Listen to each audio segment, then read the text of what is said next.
He's got the whole world in his hands. He's got the whole world in his hands. He's got everybody here in his hands. He's got the whole world in his hands.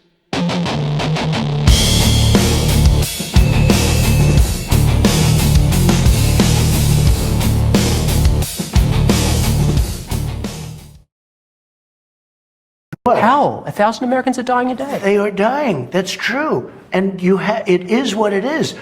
You know, there are those that say, you can test too much. You do know that. Who says that? Oh, just read the manuals, read the books. Manuals? Read the What books. manuals? Read the books. What books? What testing does I'm is sorry, it shows, wait a minute, who John, said- let me explain.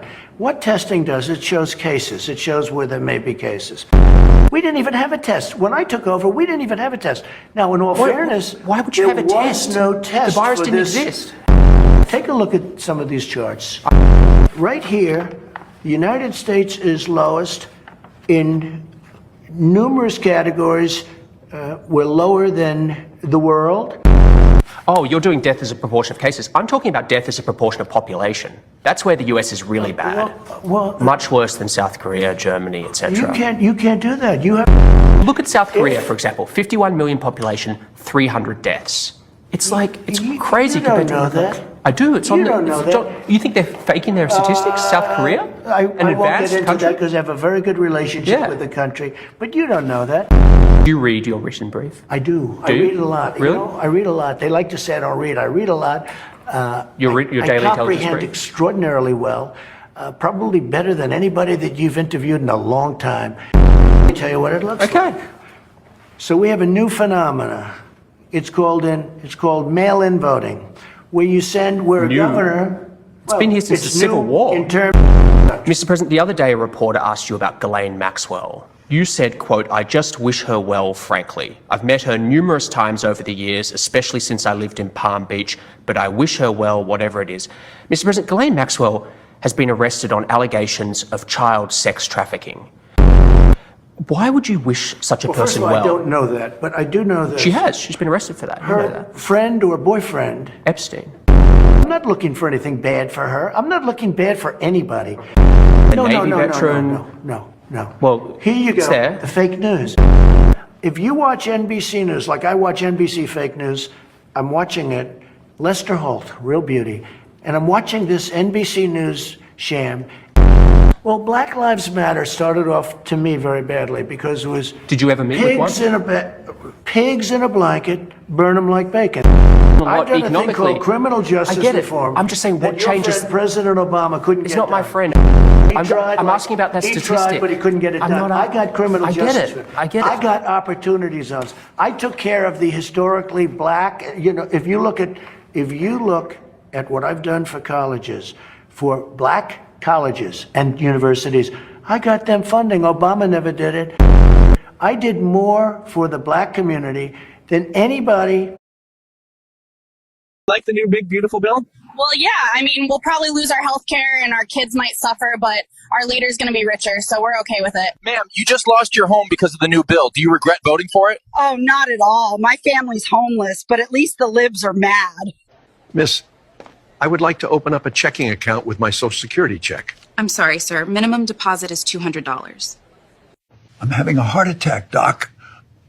Just relax, sir. I see you have Medicaid. Nurse, just give him some Tylenol and make an appointment 3 years from now. Doc, I think I'm having a heart attack. Miss, relax. I see you have Medicaid. Nurse, just give her a couple of cold sandwiches and a 6-ounce juice and make an appointment in 3 years. I'm currently in the hospital, and they're telling me I can't afford to get my cancer treatment, but at least billionaires have tax cuts. Danny just got accepted into college, but I can't take out any more subsidized loans. But hey, at least billionaires got more tax cuts. I voted for Daddy's because he said there won't be no tax on overtime. Don't you need a job for that? Oh, yeah. That's right. voted for Daddy because I thought he was going to bring coal jobs back to our Wi-Fi router. Ain't no one going to take my guns or my ability to Google is the earth flat at 3 a.m. Hey everyone, here's the easiest way to tell the difference between your and your. This is when you know your shit. This is when you know your shit. Hey everyone, here's the easiest way to tell. I've had to listen to so many conservatives tell me how strong Trump is, how tough he is.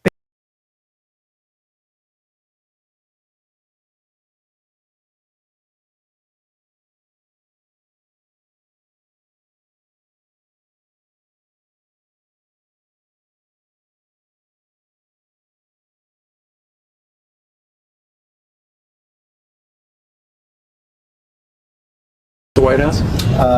Could happen. I mean, We talked about that yesterday with Mike Pompeo? Yeah, I think it's something that could happen. Yeah. Hey, he's the head of a country, and I mean, he is the strong head. Don't let anyone think anything different. Right. He speaks and his people sit up at attention. I want my people to do the same. Well, line talking about this immigrant issue, and they either don't have kids or they don't think it could happen to their kids. Their idea is, hey, shouldn't have fucking come over here. You get those kind of people. Broke the law. Shouldn't have fucking come over here if you could. You didn't want to get your kids separated. If you were in the presence of a woman who came over here from Guatemala and she's poor and she's starving and they're taking her baby away and she's wailing and screaming from a primal place in her DNA that the one thing she loves more than anything is being taken away. A baby. Yeah. If that doesn't freak you the fuck out, you're not a part of the team, man.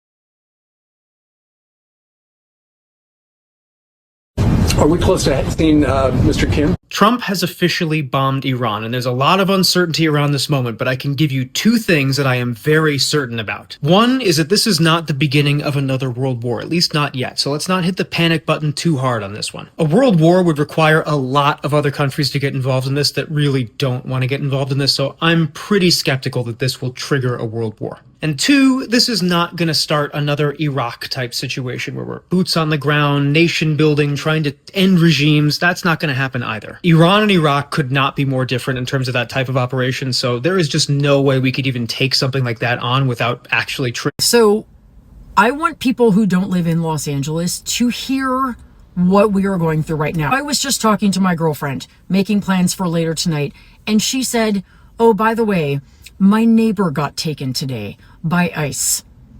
My neighbor got taken. He's lived here for 30 years, at least. She was like, at least 30 years. He has 4 grown children. They were all born here. He lives with his wife, who is disabled. She said, I don't know what she's going to do. I literally don't know what his wife is going to do. They took him and they put him on a plane to El Salvador. I can't describe what is happening in this city right now. Among the MAGAs, a lack of education is common, leading to a limited understanding of the world around them. This undereducation fuels their reliance on misinformation and conspiracy theories as they struggle to differentiate fact from fiction in their environment. If you upload the tax bill into ChatGPT and ask it to summarize it, it says it's an authoritarianism wrapped in bureaucratic language. It doesn't even talk about the tax end of it. Yeah.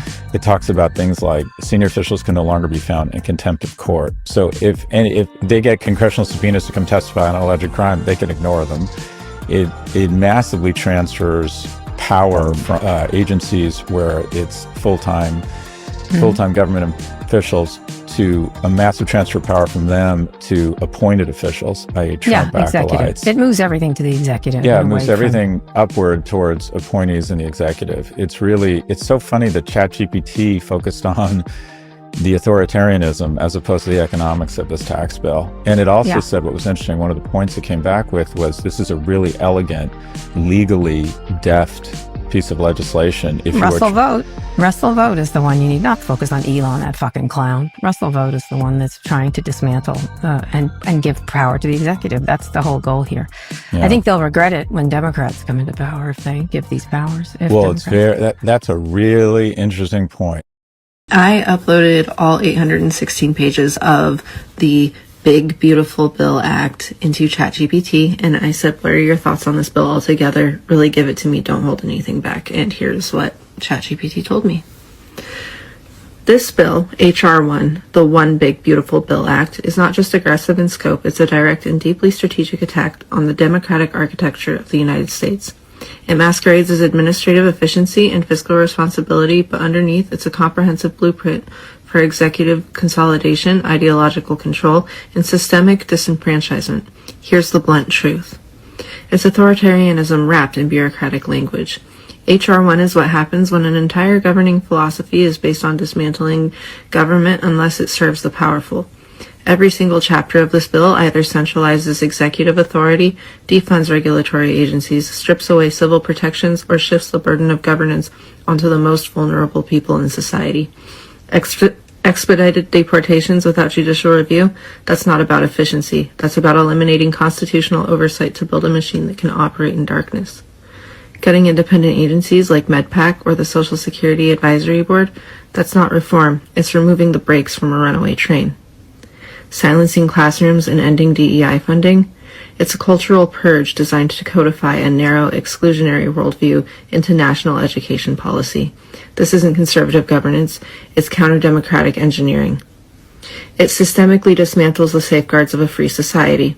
The institutions targeted by H.R. 1 aren't arbitrary. They're specifically the ones that ensure transparency, protect minorities, and maintain balance. Consumer protections? Gone. IRS ability to audit tax sheets? Neutered. Public health investments? Slashed. Environmental and emission standards? Repealed wholesale. This bill defunds every agency that stands between corporate interests and profit. It creates loopholes wide enough to drive oligarchy through. It paves the road for a soft coup. What's most dangerous is how legally sophisticated this document is. It's not sloppy. It's not amateur. It's meticulous. It builds the legal scaffolding for one-party control. It shifts power away from oversight bodies and into the hands of agencies under direct presidential control. It establishes surveillance and enforcement norms that can easily be turned on dissenters. It dissolves the idea of nonpartisan truth, replacing it with politically approved doctrine, especially in education, health, and environmental science. This isn't policy. It's a hostile restructuring of the republic, not done through tanks or violence, but through legislative subversion. The human cost will be catastrophic. Let's be crystal clear. People will suffer if this bill passes. Children will go hungry as food assistance is gutted and work requirements are tightened. Trans youth will lose access to care and their families will be criminalized for seeking it. Immigrants, many of them legal residents, will live in fear of removal or retaliation. Workers will face unregulated financial scams, higher pollution, and fewer rights. The elderly and disabled will face a future without independent scrutiny of Medicare or Social Security sustainability. This bill treats social safety nets as disposable and human rights as negotiable. Final verdict, this is the dress rehearsal for autocracy. If this bill becomes law, it will not just change what the government does, it will change what the government is. It is a declaration that only certain people deserve protection, only certain truths can be spoken, and only certain lives are worth investment. This is the type of legislation autocrats dream of. Legal, sweeping, ideologically rigid, and dressed in the language of reform. If you believe in democracy, pluralism, justice, or simply the idea that the government should not be a weapon, H.R. 1 must be buried, not amended, not negotiated, defeated, fully. Our president will start a war with Iran because he has absolutely no ability to negotiate. He's weak and he's ineffective. Our president will start a... Why are you guys so anti-dictators? Imagine if America was a dictatorship. You could let 1% of the people have all the nation's wealth. You could help your rich friends get richer by cutting their taxes and bailing them out when they gamble and lose. You could ignore the needs of the poor for healthcare and education.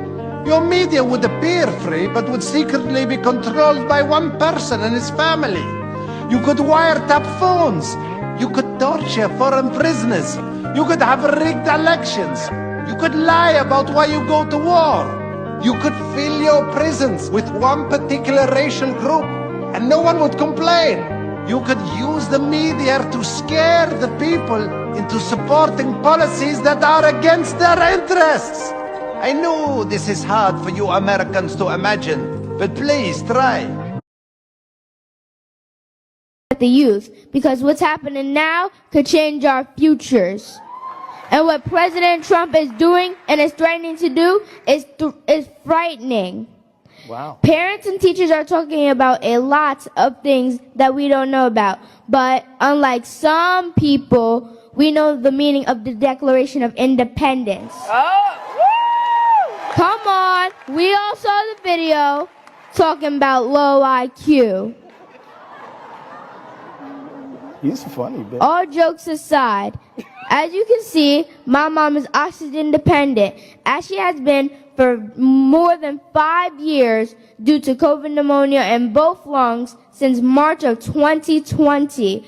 And without Social Security, my mom and I would not be able to survive. My grandmother, who is turning 98 years old on May 15th, would not be able to survive. My brother Kyle, who is a Marine, when he becomes a veteran, he is entitled to veteran benefits. And without those, he wouldn't be able to survive. Cuts to Social Security, cuts to Medicaid, cuts to veteran benefits, and cuts to education hurt my mom, my grandmother, my brother, and me, my whole family. So I'm asking you, and especially you, Miss Tix, because we in New York, what can you do to help me? I know you're all lawyers, right? I know you fight. Just keep fighting. Thank you all for your time. Our president will start a war with Iran because he has absolutely no ability to negotiate. He's weak and he's ineffective. Our president will... Thanks to President Trump's bold and visionary leadership and his commitment to peace through strength, Iran's nuclear ambitions have been obliterated. First, I'm furious. Many of you are probably furious. Some of you want me to rage post. I don't rage post about anything. Second, that was Pete Hegseth giving a Dear Leader speech. No one should believe a word of what Pete Hegseth says. No one should believe a word ever of what Trump says. No one should believe a word of what Iranian's leadership says about this war. No one should believe a word of what Israeli leadership says. One thing war is always about is lying to the public.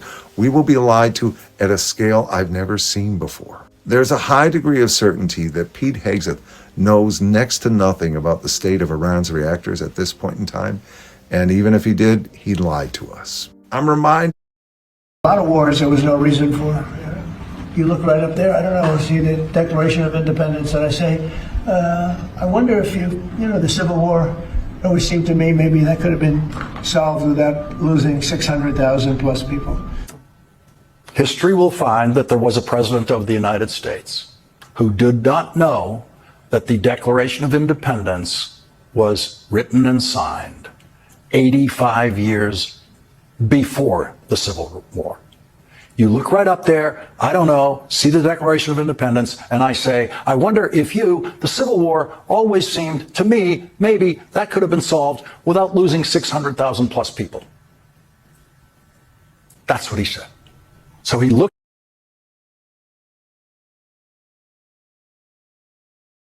I certainly empathize with Americans who are exhausted after 25 years of foreign entanglements in the Middle East. I understand the concern, but the difference is that back then we had dumb presidents, and now we have a president who actually knows how to accomplish America's national security objectives.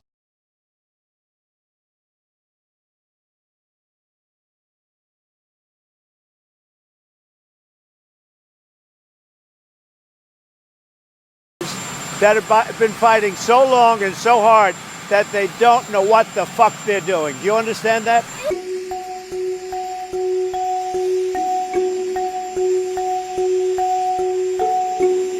Israel, as soon as we made the deal, they came out and they dropped a load of bombs, the likes of which I'd never seen before. The biggest load that we've seen. I'm not happy with Israel. You know, when I say, okay, now you have 12 hours, you don't go out in the first hour and just drop everything you have on them. So I'm not happy with them.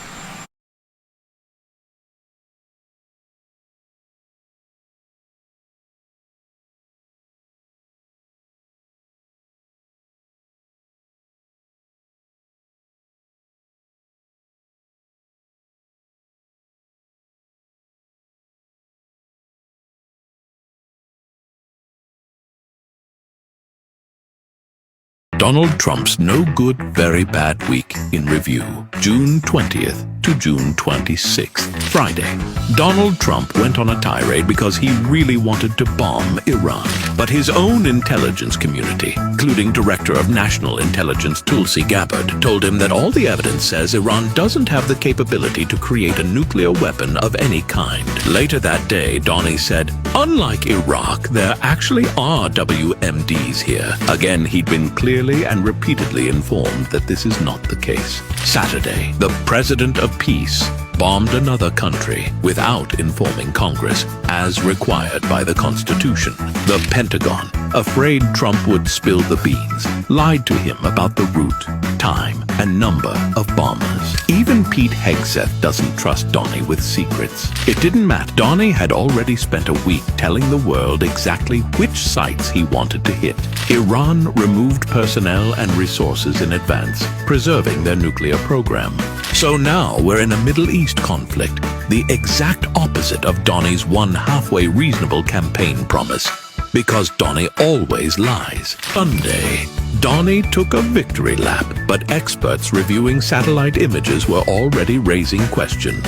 Inside the White House, officials already knew the strikes did little real damage, but stuck to the story. Trump refused to let Tulsi Gabbard testify before Congress, fearing she'd tell the truth about the intelligence assessment. Didn't matter. The assessment leaked. According to U.S. intelligence, Trump's bombs set Iran's program back only a few months and managed to seal a couple of tunnels, but left the structures intact. Donnie had already gone on camera claiming total destruction and declaring Iran's nuclear program wiped out. So, once again, he had to call his own intelligence community liars. Tuesday, Trump tried to take credit for peace talks that were actually brokered by Oman, Qatar, and Saudi Arabia. He announced a ceasefire like it was his idea. It wasn't. Not that it mattered. The ceasefire lasted about 12 minutes. Missiles kept flying. Trump lost his mind on social media and started swearing on live TV.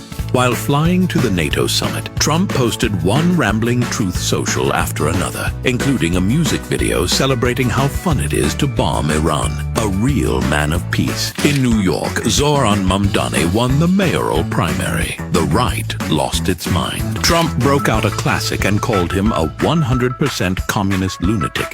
In the Iranian parliament, their leaders burned American flags and chanted "Death to America." Not a great look for a country supposedly honoring a ceasefire. Meanwhile, Republicans in the House and Senate fought over the big beautiful bill. The Medicaid cuts are still in there, even as Trump insists they're not. At the NATO summit in The Hague, Dutch Queen Maxima mocked Trump to his face. The rest of NATO realized flattery works on Donnie, so much so that NATO chief Mark Rutte called him Daddy, which is weird, but Donnie loved it. The U.S. Commerce Department released a report that Donnie's tariff war, which was all predicated on his misunderstanding of trade deficits, had grown the trade deficits in America by 11% to $96.6 billion. We also learned Donald Trump has started deporting people for this meme. So you know, spread it far and wide. And lastly, Iran's supreme leader, Ayatollah Ali Khamenei, has declared victory over the U.S. and claimed that he could easily slap Donnie again if he acts up. But at the end of the day, they're both octogenarian narcissistic monsters, so maybe they should just fight it out together and leave the rest of the world out of it. And that's it as of Thursday night. A short time ago, the U.S. military carried out massive precision strikes on the 3 key nuclear facilities in the Iranian regime: Fordow, Natanz, and Esfahan. Everybody heard those names for years as they built this horribly destructive enterprise. Our objective was the destruction of Iran's nuclear enrichment capacity and a stop to the nuclear threat posed by the world's #1 state sponsor of terror. Tonight, I can report to the world that the strikes were a spectacular military success.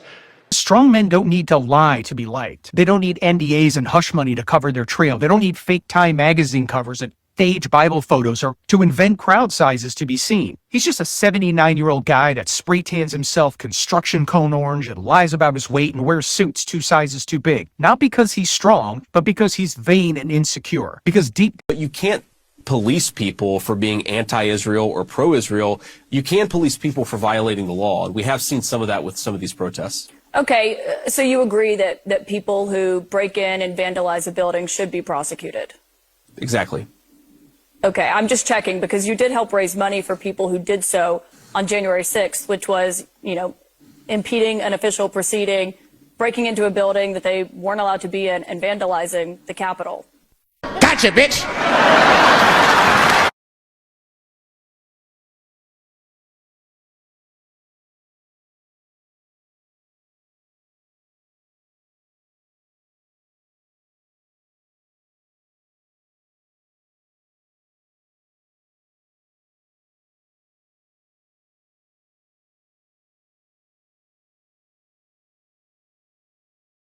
I'm Cole Palmer, and Trump doesn't deserve to be on that podium. The Club World Cup isn't his stage for a show. Chelsea finally won our 2nd Club World Cup title, but Trump ruined this sacred moment. He came to present the award to us, and I never expected him to be so rude. After handing over the trophy, he should have stepped aside, but he kept hogging the most prominent spot. This is the team's moment of glory, not his personal showcase. It took President Infantino pulling him to the back row for us to properly enjoy Chelsea's moment. Even more awkward was during the national anthem before the game, when the camera panned to him. The boos from the crowd nearly drowned out the music. Everyone knows that booing carried frustration over the immigration policies.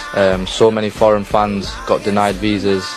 Tickets in Miami dropped to $4 a piece. The Guardian called it awkward and unexpected, but I just think it was disrespectful. Award presenters are there to offer congratulations, not to hog the spotlight for political grandstanding. Medicaid, we're not going to do anything with that. Medicare, Medicaid. None of that stuff is going to be touched. We're not cutting Medicaid. We're not changing Medicaid. Here's what I want on Medicaid.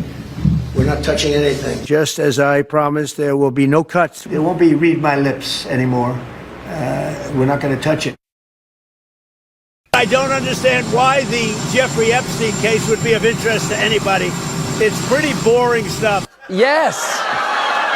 No, he's right. The Epstein saga is a total snooze fest. I mean, the most powerful man in the world is blocking information about a cabal of the rich, the famous, and the royal, befriending a con man who regularly flies off in his private plane to his private island or do super illegal sex stuff. Then the con man is arrested. People are afraid he's going to name names, but before he can, he mysteriously dies right after being taken off a suicide watch in a federal prison during the administration of the guy who is blocking the release of the information. Now, the impetus for Elmo's rant seems to be the Department of Justice memo that has just been released that said the Epstein sex trafficking case was officially closed and that no new information would be forthcoming. And while Elmo is demanding that the files be released, Donald Trump's response is brought to you by the letters FU. You still talking about Jeffrey Epstein? This guy's been talked about for years. Are people still talking about this guy, this creep? That is unbelievable. Unbelievable? You guys ran on it. White working class voters, we told you so. We told you that Trump was going to be a terrible candidate. We told you that you were an idiot if you voted for him. Talk to the Trump supporters for a minute. I don't know who you are, and I don't know why you like this guy. He's a race-baiting, xenophobic, religious bigot. He doesn't represent my party. He doesn't represent the values that the men and women who wear the uniform are fighting for. He's playing the members of the American public for suckers. He gets a free ride to the White House, and all we get is a lousy hat. President Trump has surrounded himself with the political elite who've spent like drunken sailors. They've raided Social Security, and they continue to waste taxpayer dollars. Everybody talks about the economy when Trump was president. He put us $8 trillion in debt in just 4 years. Donald Trump is a con artist. He's portrayed himself now consistently as fighting for the working people, and he has a record of sticking it to working people for 35 years. What I really think of Donald Trump. This man is a pathological liar. His response is to accuse everybody else of lying. Whatever he does, he accuses everyone else of doing. Everything in Donald's world is about Donald. White working class voters, we told you. So the president has discussed this idea quite a few times publicly. He's also discussed it privately. You're referring to the president's idea for American citizens to potentially be deported. These would. Told you so. We only had 2 negative votes. I didn't invite those 2 guys to anything. We had a guy named Rand Paul Jr. He's known as Rand Paul Jr. in the House. He always votes no. And we had somebody else. I did him a big favor, and I said, well, he's not going to, sir, I don't think so-and-so is going to vote. I won't mention his name. And I said, no, he's going to vote because I did him a very big favor, very personal favor, as big as you can get, having to do with death and life. But having to do, no, he's going to vote. Don't worry about it. Okay, sir, if you tell me, but I don't think we're going to get his vote. Don't worry about it, I said. I know what I'm talking about. Don't worry about it. And sure as hell, he voted against us. And I said another one down, another great move by Trump. Anyway, so much for fair. I mean, he's so blatantly stupid. He's a punk. He's a dog. He's a pig. He's a con, a bullshit artist, a mutt who doesn't know what he's talking about, doesn't do his homework, doesn't care, thinks he's gaming society, doesn't pay his taxes. He's an idiot. Colin Powell said it best. He's a national disaster. He's an embarrassment to this country. It makes me so angry that this... We've lost decency. We've lost civility. We've lost respect for the rule of law. Lost it. We have normalized verbal abuse on the internet. We've normalized bullying, much as the woke generation tried to, change that. It's back. And out the window goes character, integrity. I mean, nobody has great things to say about politicians. They never have. Go back to Mark Twain. But ideally, we're supposed to elect the best of us. So often, what Trump says is complete nonsense. We often read transcripts of Trump's speeches, and it's something that everyone should actually do once in a while, because when you strip away his blindly confident, entertaining delivery and just read his words, it is staggering how incoherent he is. Here is a word-for-word reading of a speech where he talked about the Iran nuclear deal.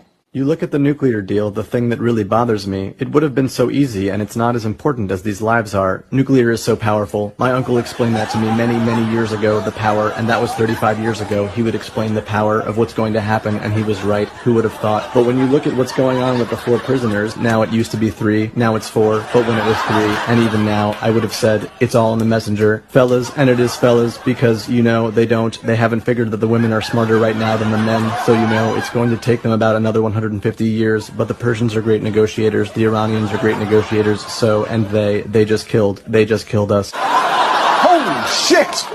So often, I've been dying to dig into this. I've been asking myself for years why Trump's followers can't see reality. So I did my research, and I'm going to share it with you. Let's talk about the psychology behind the Trump cult, because that's what it is. It's not a normal political movement anymore. It's a cult of personality. And if we want to fight it, we have to understand it. So let's break it down. First, Trump doesn't offer policies. He offers identity. He's not popular because of what he does, but because of what he represents.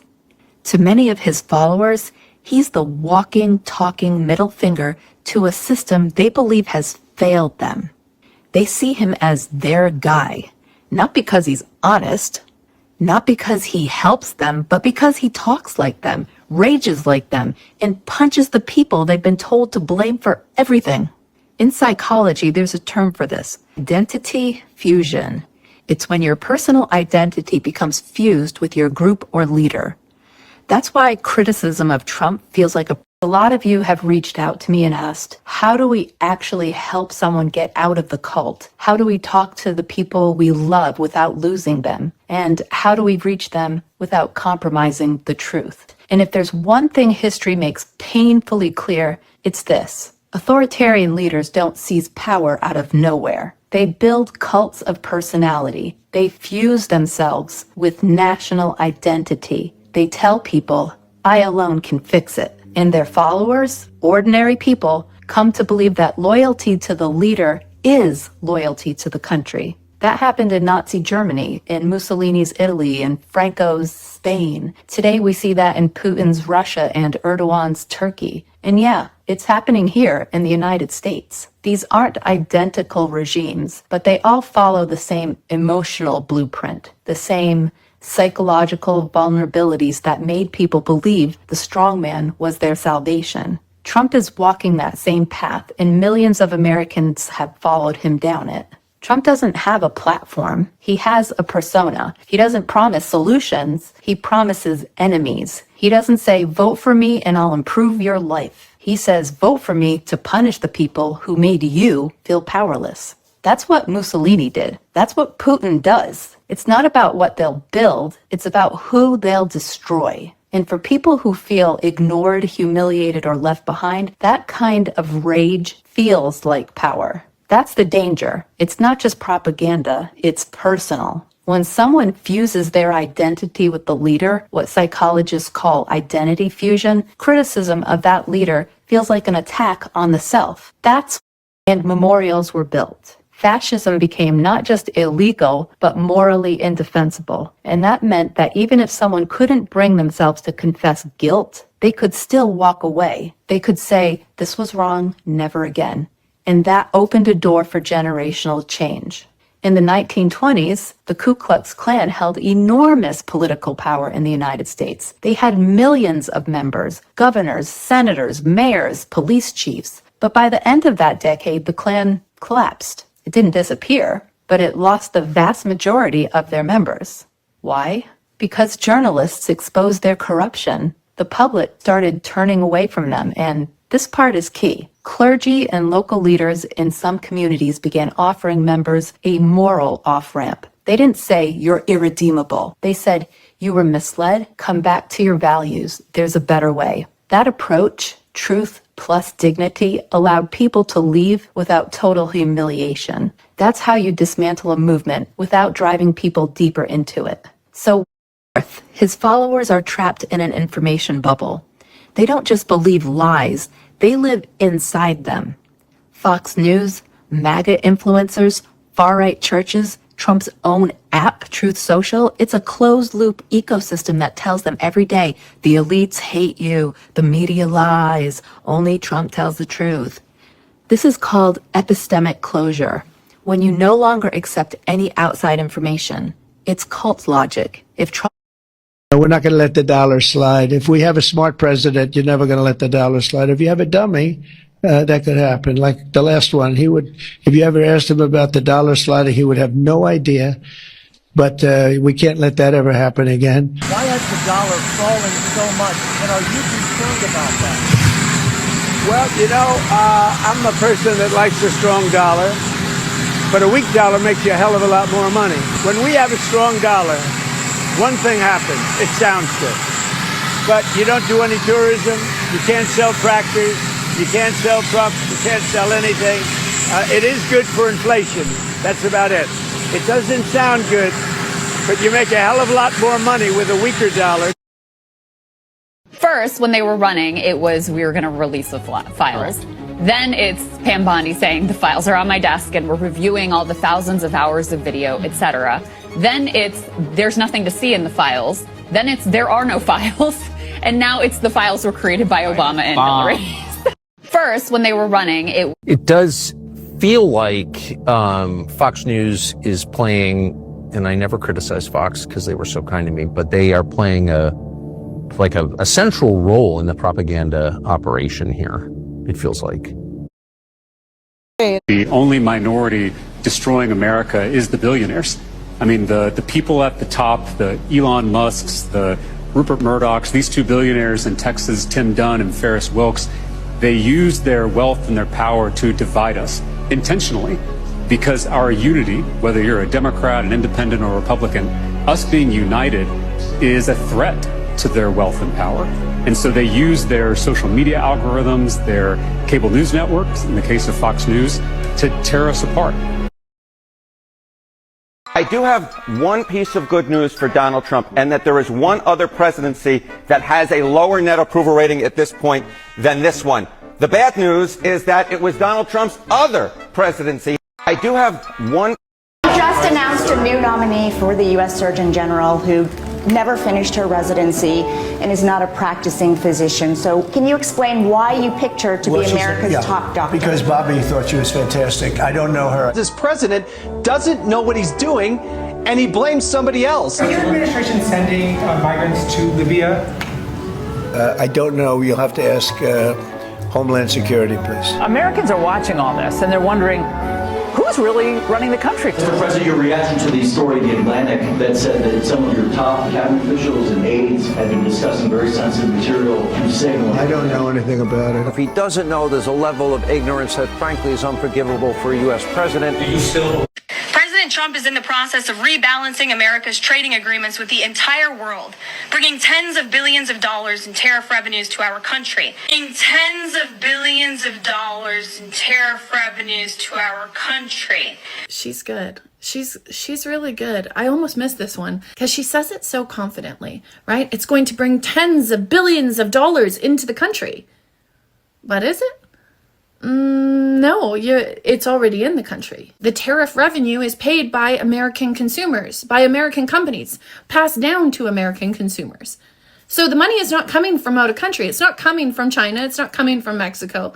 The tariffs that you apply on other countries are paid by American companies and passed down to consumers. So the only transfer of money is that money used to be in Americans' pockets and American companies' pockets, and now it's in the government's pockets. That is the only transfer. We are in a moment that I don't know if we are all fully comprehending the moment that we're in. Contemplating, could Donald Trump's use of tariffs, not just as economic policy, but as a negotiating and coercive tool, which is what he's doing to Europe right now, increase the likelihood of America stumbling in to a war? The last time bad American economic policy drove the world to war. Which is why I think it's time to start warning that Donald Trump could get us to war. Because what tariffs do, especially when you use them for coercive practices, is that they do change relationships. And when tariffs are not used, or used not as policy, but as leverage, especially against allies, they can quietly turn economic disputes into security problems. When trade becomes punitive, allies stop acting like partners, and they start acting like hedgers. Again, what Canada just did. And once nations start thinking in blocks, economics becomes security. Economic pressure to extract political concessions, which is exactly what Trump's doing. He's using economic pressure to extract a political concession. This has nothing to do with lowering the cost of groceries. In fact, it's going to raise the price of everything. This is so catastrophic, it'll set us back generations. Plural. The fact that he will not touch this, and then this last week, him doing the distractions, dropping the MLK like who asked for the MLK Yeah. Who asked for MLK? You know what's funny is I'm not a huge conspiracy theorist, and I was initially like, the Epstein thing for me was just the last straw in terms of you not getting things done. And I was like, yeah, I'm sure there's some smoke, they'll release it. But the more they're doing to hide it, the more I'm like, oh, they're hiding something crazy. Yeah. I didn't necessarily, I was like, there's probably something. Someone connected to Trump is running a $100 million scam, and we don't know who. Look at this. What this says is that yesterday morning, someone purchased $200 million worth of Bitcoin and Ethereum, and they did that borrowing money. In other words, if the price of Bitcoin and Ethereum goes up, this person stands to make an enormous amount of money. But if it goes down, even a little, they get wiped out completely. This is an incredibly risky thing to do, and you would only do it if you were very certain that the price would go up. And then only hours later, here's what happened. Donald Trump announces that he's creating a national crypto reserve that includes Bitcoin and Ethereum. Very predictably, the price of Bitcoin and Ethereum spike. Whoever made that bet makes off like a bandit.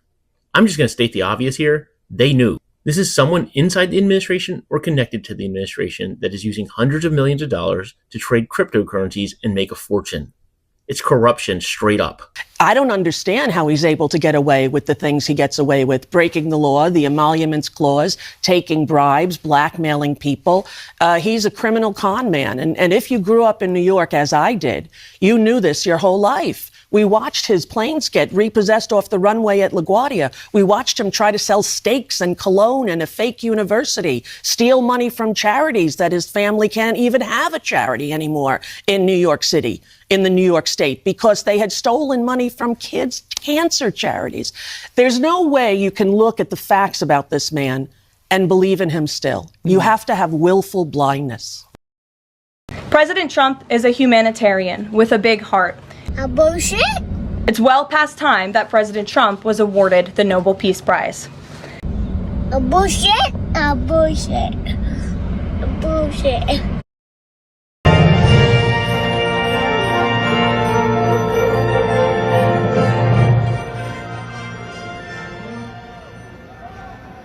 Thank you very much, everybody. And thank you to Vice President Vance. And thank you to our wonderful First Lady.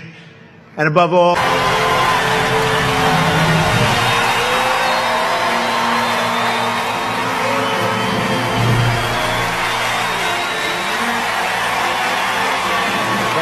MAGA, you really are the most pathetic cult of contradictions, where you're all about freedom but can't handle someone being free to exist without fitting into your little box of what's normal. You guys wave your dumb little flags around and scream about liberty while trying to legislate every uterus, every classroom, every bathroom, and every border like it's your own personal police state.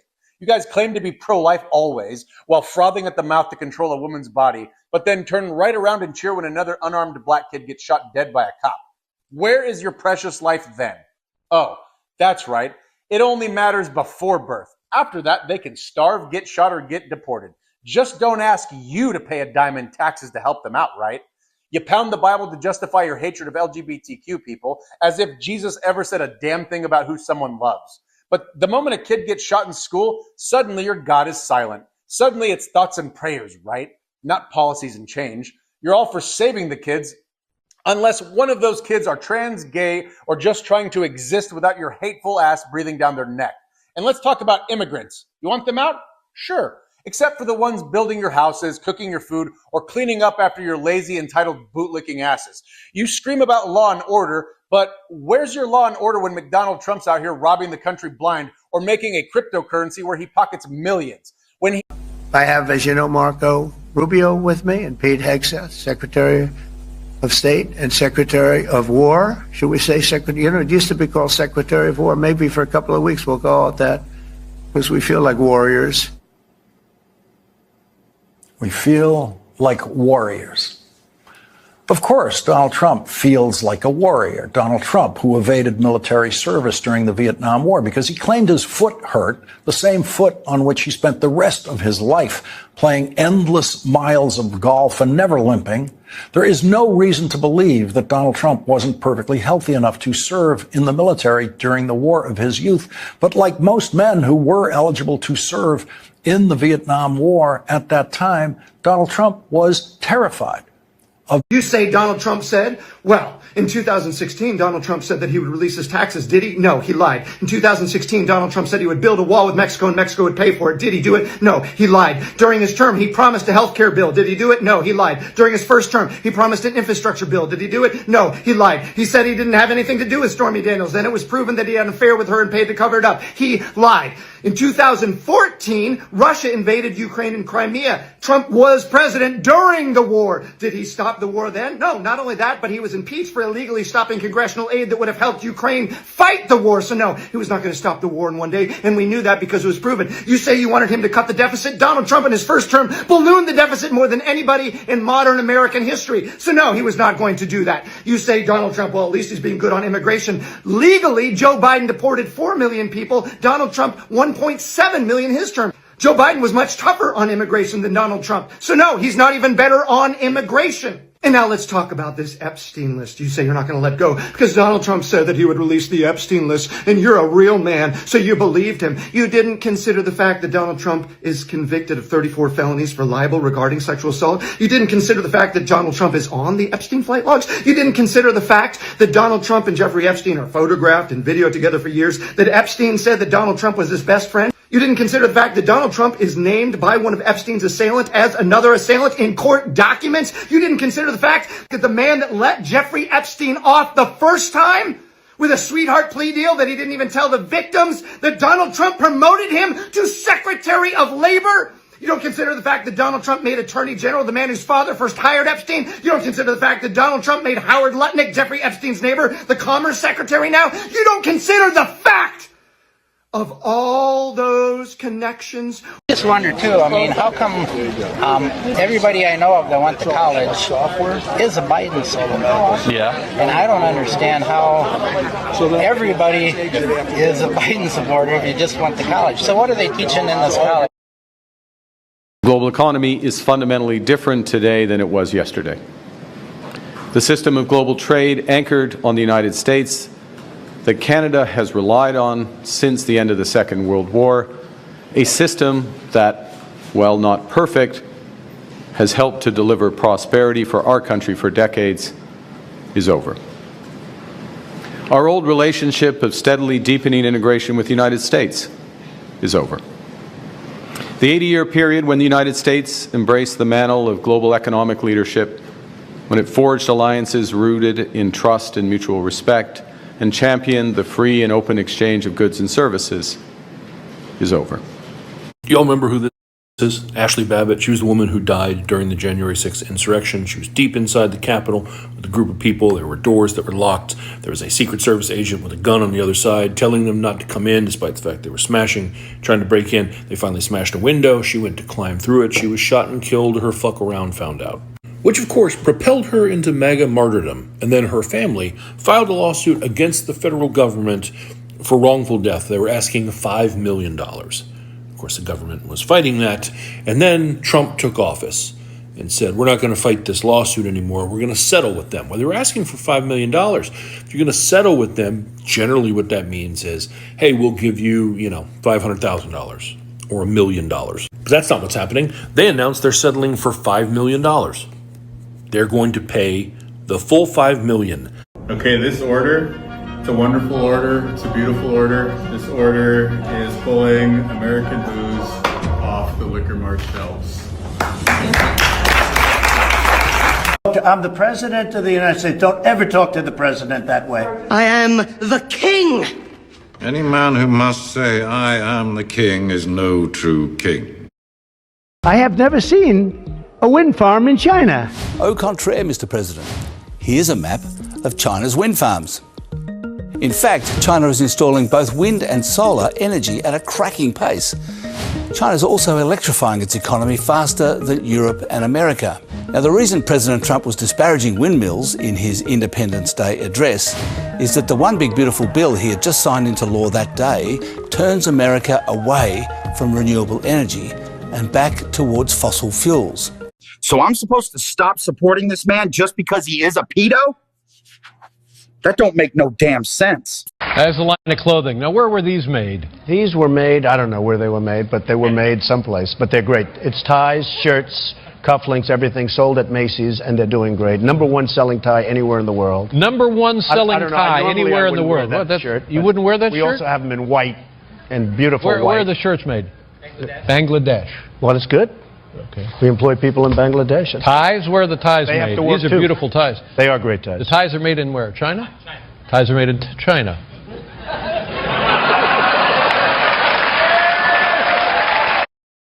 I know I'm going to get a lot of hate over this, and I really don't give a fuck. But the point is, I've been doing construction work pretty much my entire adult life, over 20 years, 21, 22 years now.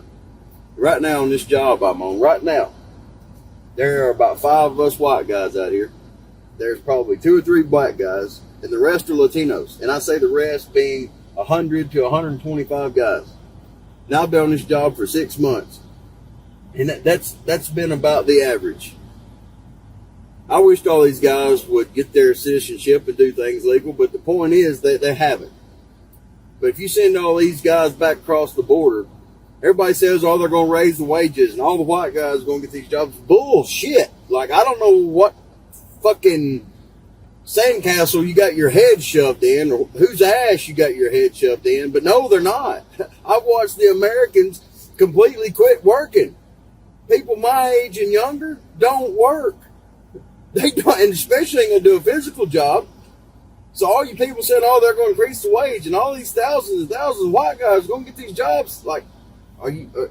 Have you done lost your fucking mind? I mean, come on. Fill it up, it's about 160, and I get about 400 miles on the tank, so it's a lot. So you got this huge truck here, and it's running right now, right? Yeah, I'm trying to charge my phone. So you're running the truck to charge the phone? Yeah. But you're concerned about gas prices? Well, I'm not really concerned. It's one of those things you got to have it. So, but it'd be nice. Even if you got to run the truck to charge the phone? Yeah.